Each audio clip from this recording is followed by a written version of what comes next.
നിലമ്പൂരിലേക്ക് പോകാം. നിലമ്പൂരിൽ എൻഡിഎയുടെ തെരഞ്ഞെടുപ്പ് കൺവെൻഷൻ കേന്ദ്ര സഹമന്ത്രി സുരേഷ് ഗോപി ഉദ്ഘാടനം ചെയ്യുകയാണ്. അതിന്റെ തത്സമയ സംപ്രേഷണം. അതിനെക്കുറിച്ച് അദ്ദേഹം തിരിച്ച മറുപടി വളരെ ചിരിച്ച് കവി ഹൃദയമാണ് അപ്പോൾ പുറത്ത് ചാടിയത്.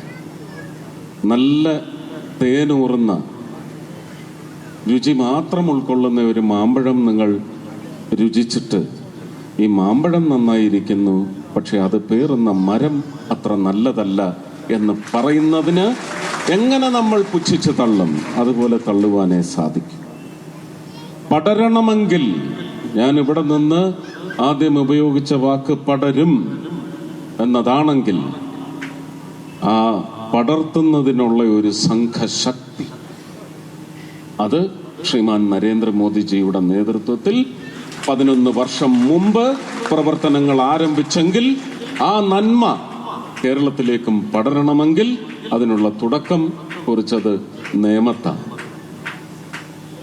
നേമത്ത് പക്ഷേ അക്കൗണ്ട് പൂട്ടിച്ചു എന്ന് വളരെ മ്ലേച്ഛമായ ജനാധിപത്യ വിരുദ്ധമായ വാക്കുകൾ ഉപയോഗിച്ചതിന് കുറച്ച് കാണിക്കുന്നുണ്ടെങ്കിൽ, ആ പൂട്ടിച്ചതിന് ജനാധിപത്യത്തിന്റെ നട്ടലൊടിക്കുന്ന തരത്തിലുള്ള വോട്ട് പ്രീണനത്തിലൂടെയായാലും മറ്റേത് അധമ മാർഗത്തിലൂടെയായാലും അങ്ങനെ ഒരു അവിഹിത സഖ്യം ചേരൽ എന്ന് പറയുന്നത് ഒരു പക്ഷേ ആ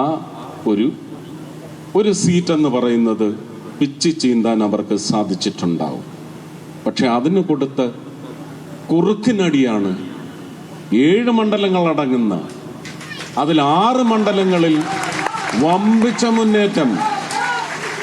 ഈ പറയുന്ന ഇടതിന്റെയും വലതിന്റെയും ഒക്കെ അന്തസ് ചോർത്തിക്കളയുന്ന, ഇല്ലായ്മ ചെയ്ത് കളയുന്ന, കത്തിച്ച് കളയുന്ന 7ൽ 6 മണ്ഡലത്തിലും ഏതാണ്ട് 5000-ന് മേലെ, ഞാൻ എണ്ണം കൃത്യമായി പറയുന്നില്ല, 75,086 വോട്ട് അല്ലേ?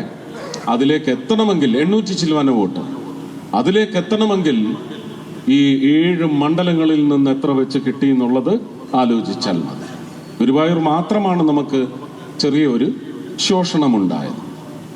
അപ്പൊ അങ്ങനെയുള്ള നിശ്ചയങ്ങളിലേക്ക് എത്തിക്കുന്നത് രാഷ്ട്രീയ കക്ഷികളിലല്ല, രാഷ്ട്രീയ കക്ഷികളിലുള്ള വ്യക്തികളുണ്ട്. എനിക്ക് CPM-ന്റെ വീടുകളിലെ പെണ്ണുങ്ങളുടെ വോട്ട് കിട്ടിയില്ല എന്ന് എന്ത് ചങ്കൂറ്റം എത്ര ചങ്ക് വെച്ച് ഒരു മറുപടി ഇതിന് നേതാക്കന്മാർ പറയും? ഇരട്ട ചങ്കും അല്ലേ, മുച്ചങ്കും ഒന്നും പോരാ, തികയില്ല. കോൺഗ്രസ് കുടുംബങ്ങളിലെ സ്ത്രീകൾ എനിക്ക് വോട്ട് ചെയ്തില്ല, കുഞ്ഞുങ്ങൾ എനിക്ക് വോട്ട് ചെയ്തില്ല എന്ന് ഞാൻ തള്ളിപ്പറയില്ല. കിട്ടിയെങ്കിൽ രാഷ്ട്രീയത്തിന് അതീതമായി വ്യക്തികളിൽ എന്ന് പറയുമ്പോൾ രാഷ്ട്രീയ കക്ഷികളെയോ രാഷ്ട്രീയ പ്രവർത്തനത്തെയോ ഞാൻ തള്ളിപ്പറയുകയല്ല. പക്ഷെ അങ്ങനെ നാടിന് ഗുണം ചെയ്യുന്ന രാഷ്ട്രീയം വളരുന്നു എന്ന് മനസ്സിലാക്കി അതിലേക്ക് ചെന്ന് ചേരുന്ന വ്യക്തികൾ, അങ്ങനെ ഒരു വ്യക്തിയാണ് ശ്രീ മോഹൻ ജോർജ്. ആ മോഹൻ ജോർജിന്റെ പ്രസക്തി